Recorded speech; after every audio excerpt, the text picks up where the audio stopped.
Good morning and welcome to our extended disc 30-minute webinar. My name is Christina and I'm your host. I'm a senior trainer here at Extended Disc. My guest with me today is my coworker, Markku Kauppanen. He's the president of Extended Disc North America. Welcome, Markku. Thank you, Christina, and good morning. Just to let you guys know, as usual, because we pack everything in here, we just don't have time to answer questions live. But please remember, if you have any questions, we welcome them. Just put them in the questions box and we will follow up after the webinar with you.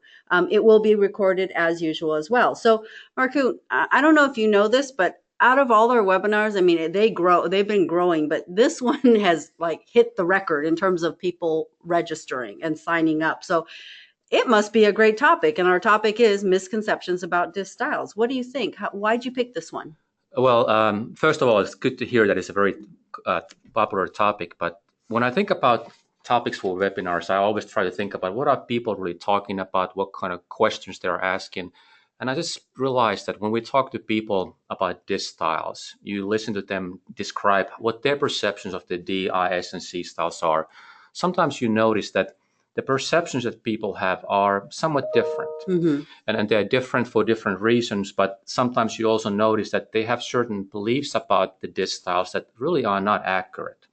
And as I started thinking about it, and also when talking with you and other coaches here, it seems that you are experiencing the same kind of thing, that people have different views about the disc styles, is that I started thinking about we begin to kind of grow these beliefs about the disc styles.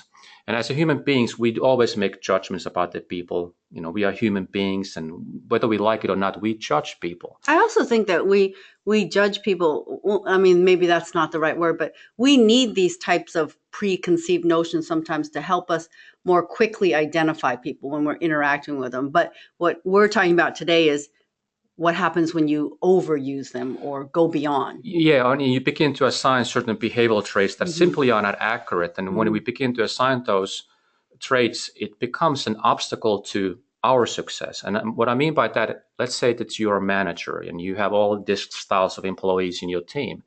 But you may have a belief about, let's say, about S styles, whatever that belief may be, that is not accurate.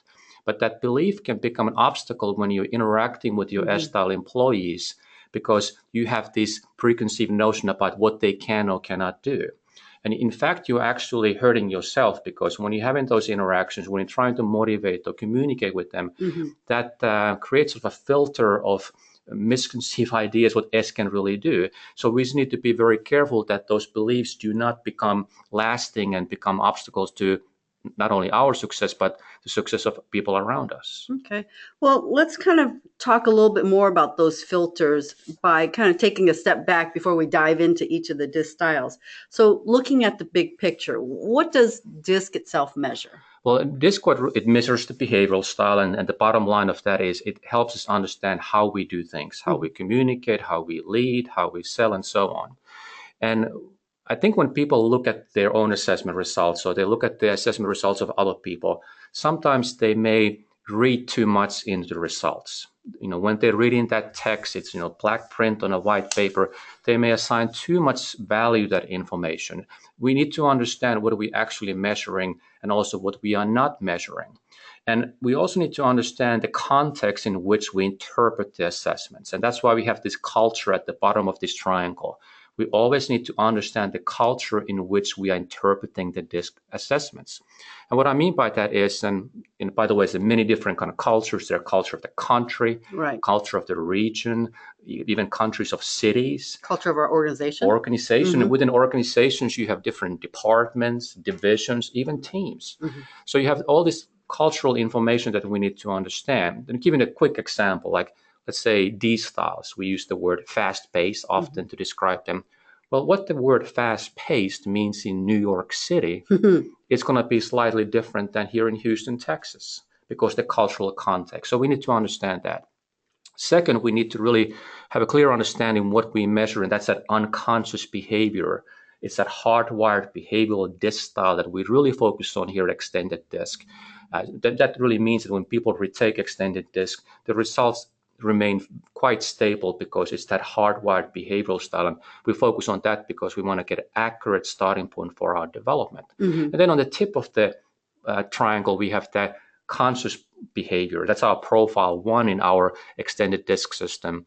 And that describes how the person perceives they need to modify that natural behavioral style right now at the present environment. However, in this blue area of the triangle, we'll see many other things. And this is not all-inclusive list, by the way, but things like our attitudes and our values, the kind of experience we have, our skills, education level, our intelligence, even our mental and physical condition all play in a role how successful we are. And we need to understand that we are not measuring those, but it still impacts how successful someone can be. So I think it just is, just to summarize it, these are just factors that help shape how we see ourselves and how we see others. So they're essentially, in a way, filters, right? They are filters, and we need to realize that these other factors play a role. Our natural and behavioral style influences how we see other people. Exactly. And really what we are trying to achieve is clearer and clearer self-awareness, not only about who we are, but have a clear interpretation, I should say, identification of other styles and understand how to have those most successful interactions with them. Ultimately, we're trying to become more successful by modifying our behavior. Exactly. So let's talk about DISC itself in general. Yeah, kind of a starting point for our conversation about misconceptions about the different DISC styles is that first we always need to talk about that DISC itself, the model, it doesn't make no value judgments at all. There is no good or bad. I know we talk about this often, but it's really a critical factor in this conversation. So there's no good or bad categories in the DISC model. Second thing is that whatever DISC style person is, whether it's our style or somebody else's style, that does not limit how successful they can be. It only helps us understand how they interact, how they make decisions, how they do things, how they behave. But it does not set any limitations to someone. And the reason I bring this up is that sometimes I hear certain people say, well, this style cannot be a successful manager, or this style cannot be a successful salesperson, and so on, or this person cannot make decisions quickly because they are certain behavioral style. Those are not part of the DISC model. Those are our personal value judgments, and we just need to keep those in check to make sure that they don't actually become self-defeating. They can become our own obstacles because we have these beliefs that are not simply true. Yeah, and one misconception I hear all the time is and I'm sure everyone thinks it is, engineers are always C styles, right? But we know for a fact that not all engineers are C styles. Absolutely. I mean, while we do know that people tend to gravitate toward jobs, careers, organizations that fit their style, but there are always a lot of exceptions. I mean, I personally know many, many very successful I-style engineers. So if your belief is that I-styles cannot make successful engineers, I promise you are mistaken. You know, and I think we think doctors, oh, well, we want doctors who are empathetic, you know, but even doctors themselves cannot be grouped into one category. Maybe I would want, you know, my pediatrician to be an S style, but I guarantee you, if I was having brain surgery, I think I would want like a DC or a CD. Probably so. And I also have somebody with lots of education, lots of experience. Experience would be very important as well. So we need to always keep those in mind. Exactly. Another thing is that our own style, our own DISC style creates bias in how we see the world. You know, when we meet somebody, here's an example. Let's say you and I go to some kind of networking event, and somebody comes and joins us our conversation, and we talk for, let's say, 5 minutes. The person leaves. You and I talk about our perception of that individual. And the chances are pretty high that our perceptions are slightly different. And that is because how we see the world. So we just need to be aware that our own style tends to create bias. Typically what it means is that styles that are very similar to ours, we tend to see them a little bit overly optimistically, and we assign a lot of positive traits to that because who doesn't like themselves? Exactly. We're more emotionally attached to our own style. Yeah, well, that was a nice fellow, wasn't he? Yeah. and then the second situation is that people who are very different from us is we tend to have those are the opportunities or chances when the misconceptions are the strongest. Exactly. And finally, the context influences our interpretation. And that was kind of, we talked about in culture a while ago, when we looking at somebody's style and making decision about how to modify behavior, we need to always think about the context in which it's happening. The culture, the setting, and so forth. We just need to be aware of that can also bias our perceptions of the person, and again, need to kind of keep those misconceptions in check. I think an example we had talked about earlier was like, for instance, if you come from, an accounting department versus someone coming from like a sales department, the context of how you interpret someone's style may be different. Yeah, often I have conversations with our clients and say, I said, well, what do you think this person is? Mm-hmm. And they say, oh, he's an engineer. He said, the profession is often the first thing they mention. Well, it can be helpful, but you need to, that's not enough to identify somebody's style. Right. Or assume that that's how you identify someone's style. That's right. So we need to look at those behaviors, those behavioral patterns that we always talk about, that they are consistent to help us identify somebody's style. Exactly. So let's go ahead and talk about each one. Let's talk about the misconceptions that we tend to have about each of the style. Let's start with the D styles. Well, and one thing I encourage the audience members to kind of think about is when we go through this is that not only think about other people, but also think about their own style. So, for example, if you are D style, when we talk about the misconceptions, you need to be aware that other people may see you this way. That is mistaken, it's a little bit off track. So when we talk about D style, some of the things that the attributes that we use is people being very competitive, very results-oriented, very decisive. And by the way, this is a few words that I chose for this conversation. But those are some of the words that we often use about these styles. And in fact, these kind of attributes, sometimes people want to be seen this way, especially in the business settings. They want to be the risk taker who is not afraid to take action and will get results. And certainly those are wonderful traits about these styles. By the way, I've kind of noticed that, like I was having a conversation with somebody earlier this week, and they said that the D styles in their client base, they really don't want to see D styles. When they're talking with their training participants, somehow they see D style behavior as very negative because they can be seen as abrasive or not good team players. But typically we see a lot of times that people aspire to be these styles. However, it doesn't mean that if you are competitive, results or indecisive, that you're going to be successful and you're going to achieve the results and you're going to make those great, good decisions. It just doesn't happen. For example, in decision making, these make them quickly. We know that. Right. They also tend to make more mistakes in their decision making. Like when I'm in an airplane and I see those technicians checking the engine and so on, secretly I'm kind of hoping that's a very analytical C style. D style may take a quick glance and, hey, it looks good to me, safe to go for the flight. And that's an example where somebody make that decisions very quickly. Yeah, and I think one misconception, and you kind of talked about it, is, we automatically assume that leaders can, or people may assume that D styles make the best leaders because they are decisive. But one thing I always say is, hey, you know what? They are decisive. They want to make the decision. However, they don't always make the right decision. Absolutely not. And the one thing also is that when these styles makes a bad decision, they don't lose a lot of sleep over that. So they tend to not to learn so much about their mistakes. They say, hey, win some, lose some. And they move on and continue to make quick decisions. That is not to say that these styles cannot make good decisions. Absolutely. But they're sometimes the misconception is that they always make decisions quickly and those decisions are the right ones. Exactly. Another kind of quick story about these style, I remember this happened maybe a couple of years ago, is that I talked to one of our clients and they were talking about their salespeople. I had two D style sales professionals. Their disc profiles almost identical. One of them was the top producer, consistently sold the most every single month, quarter, year after year. The other person was always below average, surviving but not doing great. And the client was wondering, how is this possible? Well, it turns out the person that was not doing so well, he was very passionate about fishing. So what he wanted to do is he would leave early Friday or not even work on Friday, go to his fishing camp, and show up Monday afternoon. He was very results-oriented and goal-oriented about doing as much fishing as possible, and that's what he wanted to achieve. Right. So they are goal-oriented. It just may not be the goals that you're aware of. It's about D-styles goals. Okay, how about eye styles? Well, as you know, I'm a low I, so I love I styles because they are spontaneous, they're positive.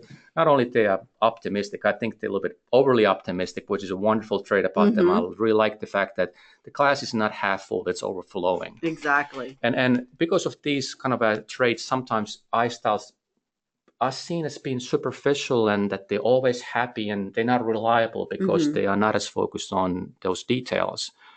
But I've met so many very, very successful eye styles that actually they have so much substance and they're intelligent. They're really almost, I would say, academics. They have Mm-hmm. so much knowledge, they have so much experience. And when you combine that with their positive attitude, all the energy and enthusiasm, it's such a powerful combination. They're the kind people want to be around. You want to be around and you can learn so much from them. So don't think that eye styles cannot be Mm-hmm. very, very substantive in their personality. Probably poor choice of word, but they are very, very successful. And one thing that I also noticed about eye styles that because they are seen very positive and they tend to be Mm-hmm. smiling and they're fun to be around with, is that people think that they're always happy. It's not the case. When things are going okay, iStyle typically perceives things are going fantastic. Things are going really, really great. But when things are not so okay, they can also go the other extreme when they feel things are really terrible and Mm-hmm. horrific. So they tend to have stronger emotions, but because they want to seem as popular person, they want to attract people, they typically project those happy emotions, and they tend to hide those bad days that they also have like everybody else. That's interesting to think about. Um, Oh, but being not reliable, that's also a misconception. Yes, mm-hmm. they are not as detail oriented, but the eye styles can really be very thorough. It really forcing them to get a little bit out of their comfort zone. But it doesn't mean that eye styles cannot be on time, on target, and get things done. Again, if you look around you and look at the eye styles who you work with in your teams, and maybe think about the past experiences you have with eye style, it won't take you long to realize that they can actually be very reliable, very thorough, and always get things done as they have promised. Yeah, I think it just makes me think about, when we think about each of these styles, we have these descriptors that help us more readily identify them. But we also know that 99% of us are combinations of styles. We're not 100% of any given style. So we are much more complex, and though DISC is really a tool that helps us better identify, it is only one tool to use. Absolutely. And also, if you think about, let's say I'm a manager and my Mm-hmm. misconception is that you can't trust eye styles to get things done. They're not reliable. Right. So when I'm thinking about assigning an important project to somebody, that will probably influence my decision assign it to somebody else. So one is that I may be assigning it completely wrong reason to somebody else. Second is I'm not allowing that eye style individual to really show what they can do and Exactly. how wonderful project they can complete and help me misunderstand that, hey, my understanding of the eye style person was wrong. So it becomes this type of a reinforcing behavior that, hey, since I never assigned important tasks to eye styles, it may be a very subconscious thing that's happening, but it just keeps repeating itself and it reinforces our beliefs about, in this case, about the eye styles. That's a great point to make. Okay, let's talk about S styles. Well, S styles, what we like about S styles is that they're very laid back, they're very patient, and sometimes we can see them a little bit indecisive as well. And the reason for that, Christina, is that when they make those decisions, they always want to consider what kind of impact the decision has on other people. Mm-hmm. They do not want to make decisions that make other people's life somehow worse, or make a decision that is just not popular by everybody. So they're very considerate in their decision making, and that can make others see them as somewhat indecisive. Mm-hmm. And some of the misconception is that the S-styles are not competitive, or they are kind of pushovers and they can't decide. These are not true. Mm-hmm. In fact, one of the things about S-styles we often talk about is that they are typically the most difficult to identify because they are more reserved and they're really more concerned about others than their own needs. Mm-hmm. So they're very, very steady in their behavior and they just don't kind of show up as much. but they can be just as competitive. And I always tell S-styles that you're almost unstoppable because you're so persistent. Yeah. The D-style is kind of like the Ferrari from 0 to 60 in 3 seconds. S-style is that freight train, slow to leave a station, but once they pick up speed, they are almost unstoppable. And one thing I always do when I'm in a training is I tell people, we use words that identify, again, each style, but, I can guarantee you every single style is competitive, but it's based on their natural preference, their disc style, how that competitiveness comes out. How they compete, yes. Right. So, if you want to get an S-style competitive, you knock their team. you knock their players, their fellow team players. You will see them become very competitive. Yeah, and if you think a S-style is a pushover, start pushing an S-style and see what happens. Or start pushing the people that they care about or that are important to them. Suddenly their behavior becomes very D-like. Mm-hmm. People talk about the emotional bank accounts. Yeah. When we are interacting with others, we need to make deposits, take care of the other people's need if we make those withdrawals. Mm-hmm. Well, the same thing works with S-styles, but you get this wonderful additional feature called overdraft protection. Mm-hmm. Which means that if you forget to make those deposits, not to worry, your overdraft protection is going to kick in. Right. However, do not exceed your credit limit, because when that happens, not only is your overdraft protection gone, your account is closed. Yeah. Typically, S-styles have a situation where they felt that somebody kind of wronged them or mistreated them somehow. And when that happens, they become very D-like, and people around them are typically almost always very surprised with where did that come from? Exactly. But when that happens, it's almost like that other person who they felt wronged them doesn't exist. If that relationship is over. If you talk with S-styles, almost every S-style has some kind of experience like that. Yeah. And, we talk about indecisive and cannot decide. Again, these are what Marcus said. DISC itself is neutral. The, behavior is neutral. What you might term indecisive, they are, waiting to make the correct decision. Well, yeah, I'm glad you bring that last one up, that they cannot decide. Let's say you are a salesperson and your belief is that S-style people cannot make decisions. You go on that sales call, and soon in the call, 5 minutes, 10 minutes into it, you realize that I'm dealing with an S-style person here.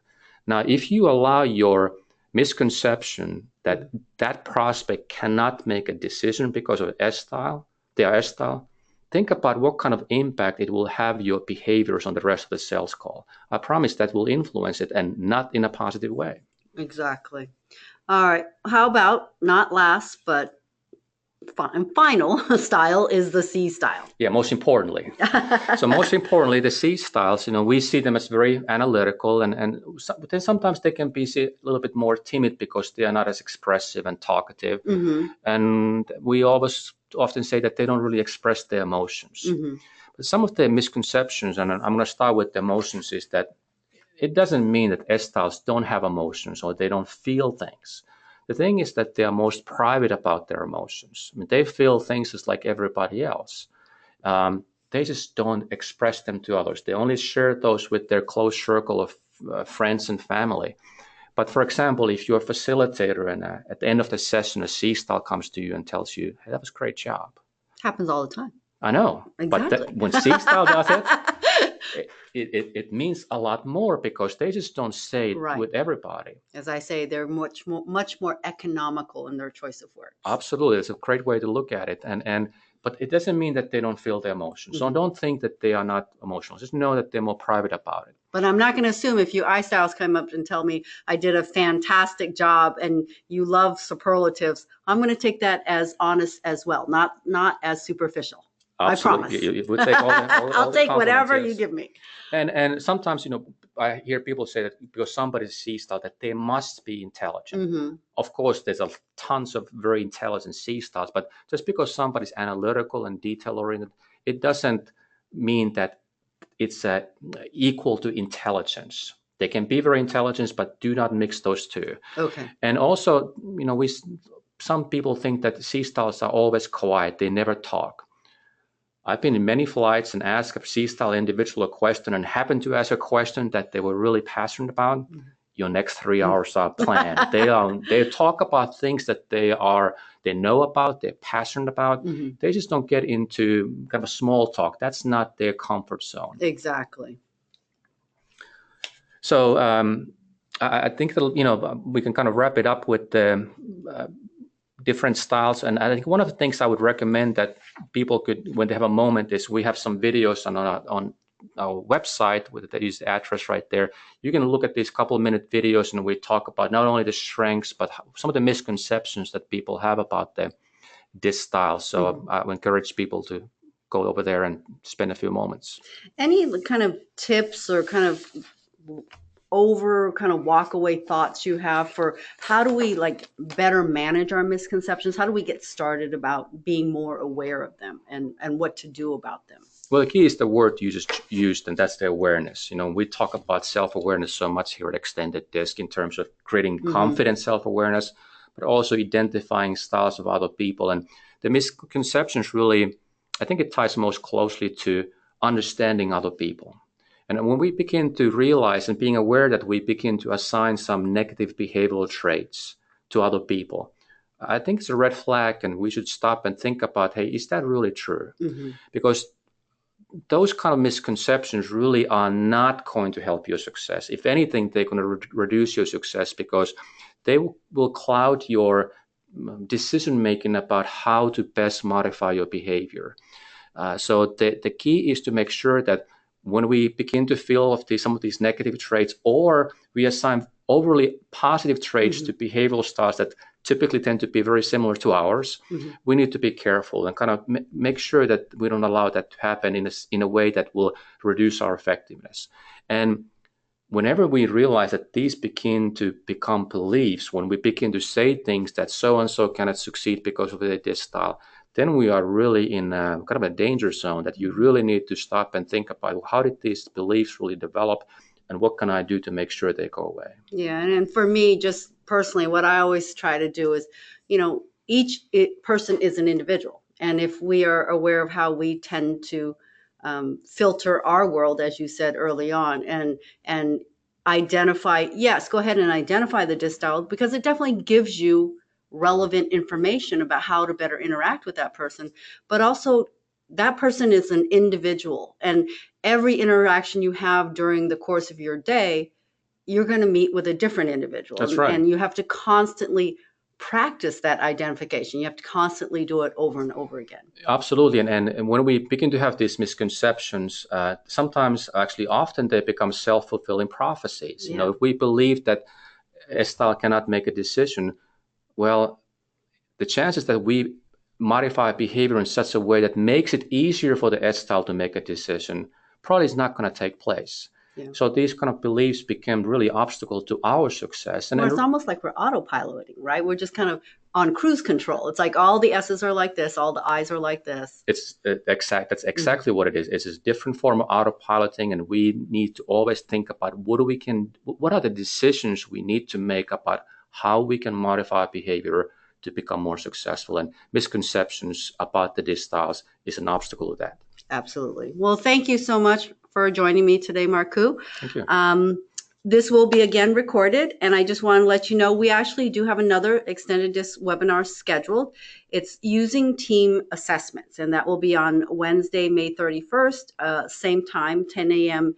Central Standard Time, and we'll be sending out the information about that today, I promise. So again, thank you everyone for joining you. Thanking Marku. Thank you, Christine, and thank you everybody in the audience. Have a great day. Have a great day.